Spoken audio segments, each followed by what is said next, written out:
to turn out. Italy obviously is power in this event over many years, and Japan with some reasonably experienced athletes in there, but it could be quite a big mountain to climb for them to take on the Italians in this event, wouldn't you say?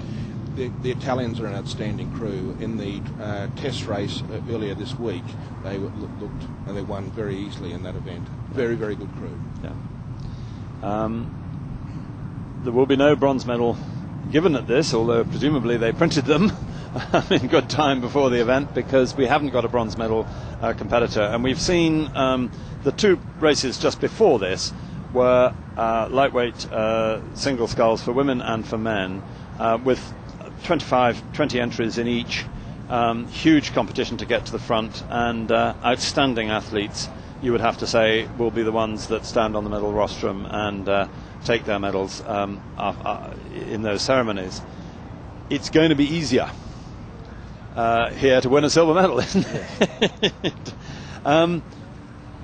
FISA had a rule which was quite clear, that if the entries fell below a certain number, and it was 7 over a period of 3 years, then the event automatically disappeared from the program. There was no discussion of it. This was challenged at the Dubrovnik Congress earlier on this year, and the rule was rewritten to protect both Olympic events and also to protect eights from this axe. They're off, and we'll just see them clear of the start. Actually, Japan have started extremely well, and that's, I would say, they had their bow ball in front of a very good Italian crew. Italian lightweight rowing, ever since Thor Nielsen went there back in the 70s, or just before 1980, they picked up, and Japan no longer in front, but very close there. Thor Nielsen went to Italy in just before 1979 and built up an Italian lightweight system which has remained right at the top, alongside Australia, Germany. Great Britain was up there for a while but slipped away, coming back now.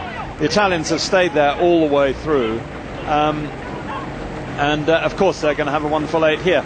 So tell me, what was in Australia's mind when they sought the permission of Congress and achieved the win to reinstate the 8?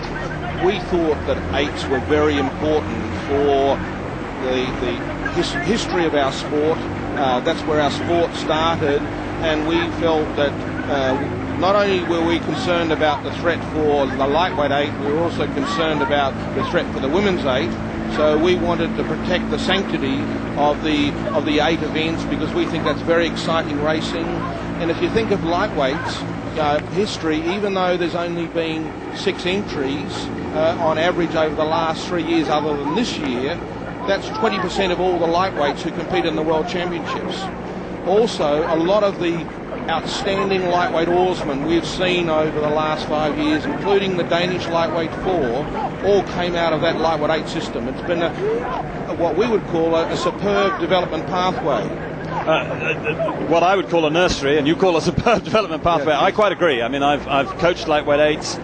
I'm quite manifestly incapable of being in one, being 6'6" and 90 kilos, but nevertheless, I've coached lightweight 8s, take them to World Championships indeed, and I feel very much part of that culture.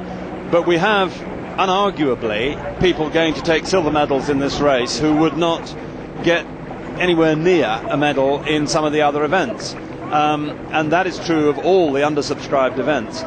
Is it not possible to use that, the 8, the lightweight 8, as a nursery or as a development pathway through juniors and through under 23, but perhaps not have it at World Championships, but still get the benefit of it, as it were, in the under 23 and also in provincial and national championships? Good point. We think, 3 of our Australian lightweight 4 this year all came from the bronze medal winning crew from last year in Bagnoles.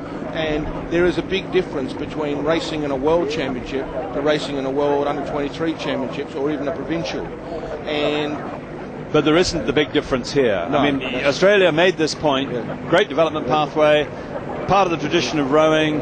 After all, lightweight rowing was invented in the United States a long time ago. I haven't got the start date, but they've been rowing 150s, 155s for generations before it became a FISA event, and we rejoiced. I was there in '74 when you guys came along, and became part of the program.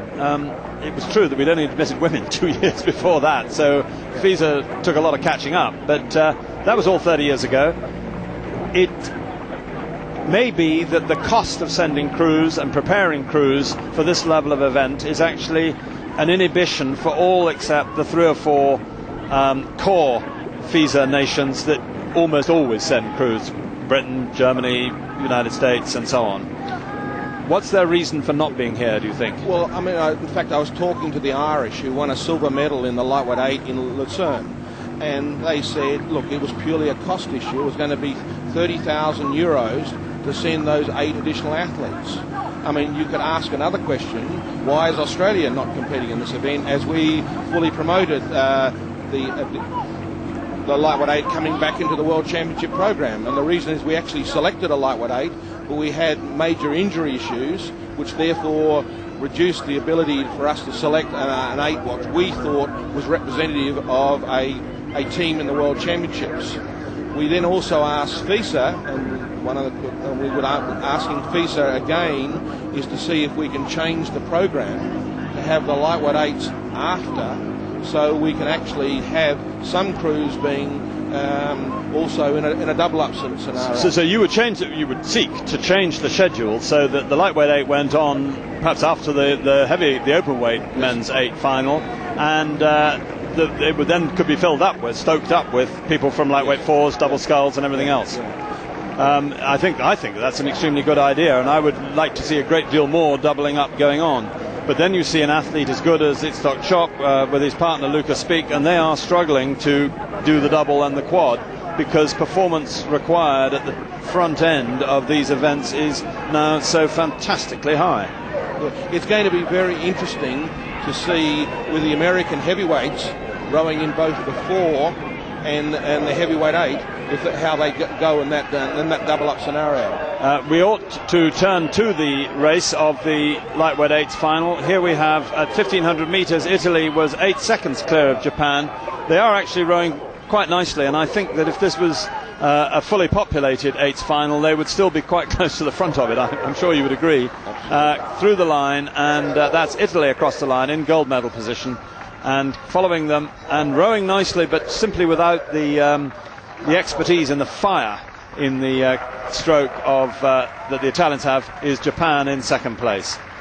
5:59, they've broken 6 minutes, they've got a bit of stream under them, they've got a breath of headwind against them, so that's a respectable time and shows that the Italians were stretching themselves fully, although not finally pressed exactly in that race. So I mean, we've discussed it a bit, and obviously there's more to go. You would favour a manipulation of the system once we've redebate the thing, so that we had the opportunities given to create lightweight 8s by doubling up out of other boats, and just get everybody, however hard they've raced to win their Coxless 4 or win their double scull or whatever it is, give it some stick and have some fun, and often 8s go really well in those circumstances. Exactly, and that's one of the things that FISA is also contemplating for the World Under-23 Championships, having a lightweight 8 there where crews double up, to really have the development of athletes, especially of the larger countries like the United States, like Great Britain, like Australia, who can have some really good competition in 8s. And frankly, you've been in 8s and you've and been very successful 8s, and you've also coached crews. They are a very exciting event. Once you've been in an 8, although I also switched later on to a single scull, yes. And I think both are wonderful, but there is nothing, they're not comparable, because being in an 8 is all for one, one for all. It's hell of a noisy, it's hugely effortful, and it's all sorts of emotional things which are not the same as being in a small boat, and particularly not in the single. So I quite agree that it would be a great opportunity, and frankly, if it was put on afterwards, I would be perfectly happy when I was an open weight to have dropped the single on the rack, gone out, jumped into an almost scratch 8, and it would have been huge fun, and it would have been damn good too. I think if athletes have been training in small boats, they can jump into an 8 and